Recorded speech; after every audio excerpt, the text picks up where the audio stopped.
Hi guys, my name's Elliot Harlin Bethel, and this channel is about energy healing, personal development, and following my journey utilising various forms of fasting as a healing modality.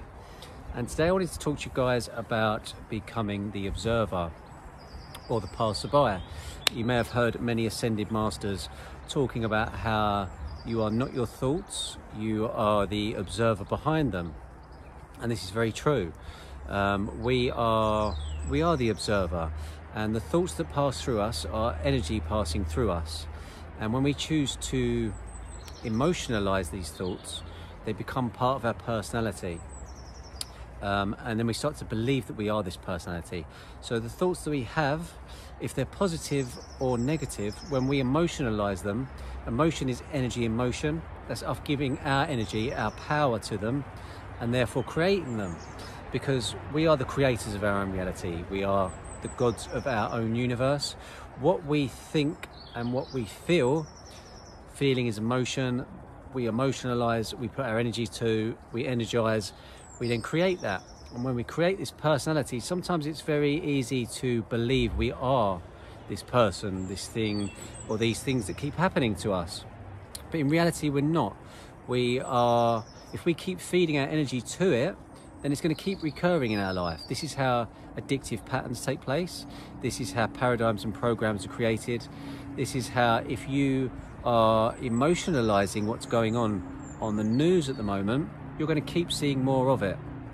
For me, I don't watch the news, I don't read the newspaper, I don't watch the telly, and if I listen to someone who's talking about certain things, I make sure that my aura, my energy field is closed off. I use certain methods of closing down my energy centers, placing my fingers together where most of my chakras are. We have 114 chakras within our body, 72,000 nadis. These are energy ley lines, and most people might not be aware that with the chakras in our hands, if you're just about to be in a car accident or something negative is about to happen around you, generally the palms of your hands will start to sweat a couple of seconds before it happens, because your energy field picks up on this negative vibration before it happens and gives you a little bit of a warning.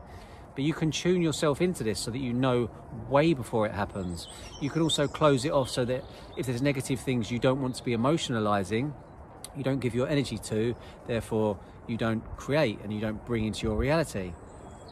I'm hoping this is making sense to you guys. A lot of my friends, family, loved ones, colleagues and mentees are noticing at the moment, it's almost like there's a split of two realities going on at the moment. It's like there's two worlds coexisting. There's been many talks of this happening throughout history, throughout various people making predictions that there would be two worlds splitting apart, a low vibration and a high vibration, a 3D world and a 5D world, or 5D and above, 12D, whatever you sort of believing at the moment. But the 3D world is this physical reality we live in. We're very grounded in it through our root chakra.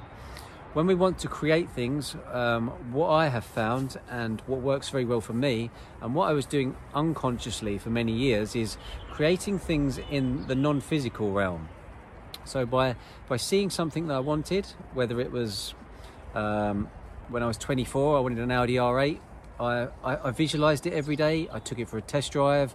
I felt like I had it. I emotionalized it, and therefore the amount of energy that I gave to it, by the time I was 25, I got it. And this was unconscious. I didn't realize what I was doing. And I did the same with a house. I said I wanted a certain house. I didn't want to buy a house and have to do it up. I wanted to buy a brand new house and move into it before I was 30. And I pictured the house, I walked around it, I viewed it, I emotionalized it, and it happened. I didn't realize I was doing this. I had a really big breakdown, and then I started to change things and do things differently, because we said that we operate from our subconscious 95% of the time, and when we operate from something 95% of the time, it's like we're on autopilot, and these are beliefs, programs and paradigms that we're running unconsciously. So we're just doing them with ease. Sometimes you might have driven to work and thought, God, I don't even remember driving to work. And it's because you've done it so many times, you've just gone onto autopilot. But we can change beliefs like we can change furniture in a house.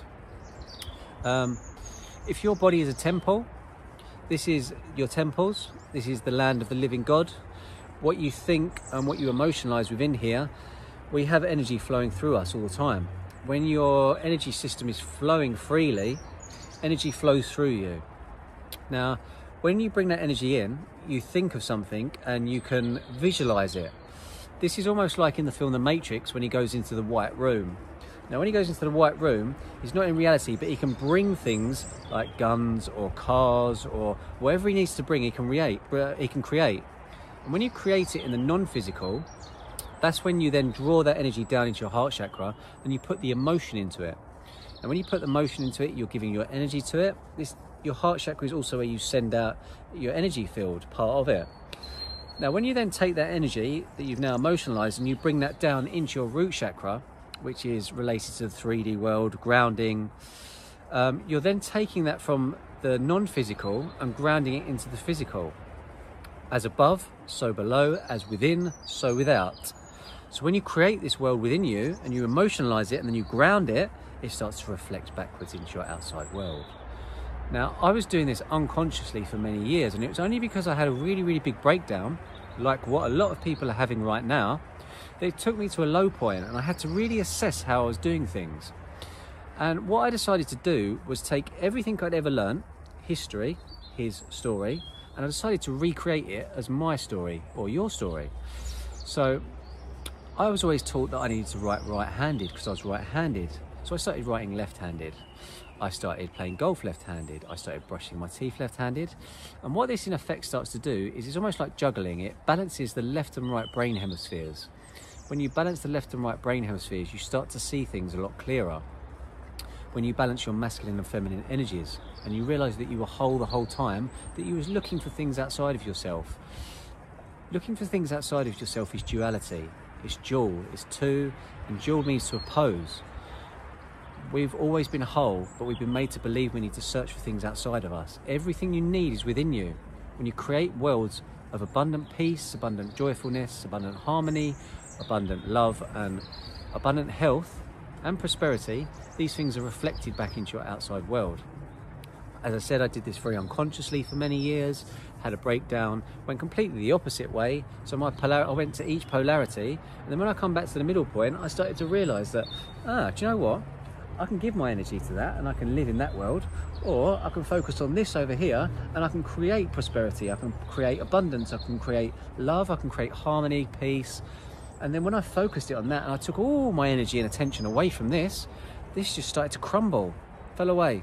I'm not seeing anything that's going on at the moment. I don't watch the news, don't watch the TV. My vibration is at a completely different level to all of that that's going on. If you're worried about 5G affecting you, this is bringing fear to your reality. It's making you concentrate on that. Raise your vibration above the level of 5G. It won't harm you. Nothing can harm you unless you give it your energy and attention. If you take a bucket and you punch loads of holes in it and you fill it up with water, it pisses out everywhere and then you're just going to lose your energy. When you really work on yourself and you self-master yourself and you fill these holes, you can fill your bucket with energy, and when your bucket's full of energy, you can choose where you place it. Now, the best way for me to describe this is if you take a magnifying glass and you try to set fire to a piece of paper with the sun and you constantly move it around, you're never going to set fire to shit. But if you really hold and you focus the sunlight through that magnifying glass on a piece of paper, and this is, I'm talking about your energy, then that will focus your energy onto that and it will set fire to it instantly, because that's how powerful it is. So whatever you put your energy on for a long enough time with your focus, you will ultimately create. So what are you choosing to create at the moment? Are you choosing to create fear, or are you choosing to create peace, love and harmony? Raise your vibration, master yourself, master your thoughts, master your speech, become perfect with your words. Read a book called The 5 Agreements. It's a very, very good book to start you off on your self-mastery journey. There's many other books I can recommend, and I've even done a video on the books that I recommend to read, so I'll pop the link up to that up here. I'm currently guiding 9 people through a guided fast at the moment, so you'll have to excuse the scruffiness. I'm really sort of taking advantage of this not being able to go anywhere, or instead not being able to go anywhere. by really just sort of growing my hair even longer, growing my beard. And yeah, so this week I won't be washing either, because I'm doing a hard dry fast, which is 7 days with no food, no water, and no contact with water. So if you'd like to get involved in one of these, I'm going to be doing 3 different types of fast next week and guiding people through those. And one will be a part wet, part dry fast, where you drink water on the first day and on the 7th day, and then the days in between are no food, no water. But you can bath and wash for the 2nd and 6th day. If you'd like more information on that, please do email me at mindbodysoulspiritcoach@gmail.com. I'll also be doing a fast where you drink 7 juices throughout the week, and the juices will correlate with the colours of your chakras, because all colours vibrate at different levels. Red is a lower vibration than indigo and violet, and we basically drink red juices on Monday, orange juices on Tuesday, yellow juices on Wednesday, so on, so on, so on, working our way through the vibrations of the colours, working our way through the days of the week, working our way through your energy centres, also working through saying and speaking different vibrations: lam, vam, ram, yam, ham, om, ah, raising the vibration of the energy through your chakra system, through your kundalini. So this raises all the energy through the centers. And I will also be doing a new fast, which I'm actually starting for the first time next week, which is no liquids. And I'm choosing to do this one because it's come to my attention and it's really resonated with me that the water we drink is very, very still. It's usually kept in out of sunlight. It's not really that high vibration. All the water that I drink, I do buy and I put into containers in the garden so that it gets plenty of sunlight and it gets plenty of 432 hertz nature sounds, which is absorbed into the water. When I'm guiding people to fast, I also recommend that they buy large bottles of water and keep them on their bedside tables, because what this does is the water is then in your energy field, and the molecular structure of the water changes due to the energy that you're putting out, which is the same as when you grow your own fruits and vegetables. It's actually more healthy for you than if you was to buy them from the shop, because if you speak to the vegetables you're growing and you spend time around them in your energy field, that fruit and vegetable has more of the nutrients and the energy that you require. Because it's like when you say grace to food. When you say grace to food, you're placing gratitude into that food. Gratitude is one of the highest vibrations, along with unconditional love. So what you're doing is, in effect, is you're changing the vibration of that food, raising the vibration of it, and then eating it. And that is why people say grace before food. That is the spiritual hidden meaning behind saying grace to food. It's whatever food you want to eat, you can raise the vibration of it by putting unconditional love and gratitude into it. So the final fast I'll be doing, I'll be eating vegetables and raw veg and fruit, certain fruits, because I don't want too many sugars. But the molecular structure of water in fruits and vegetables is of a higher vibration because the food is still live.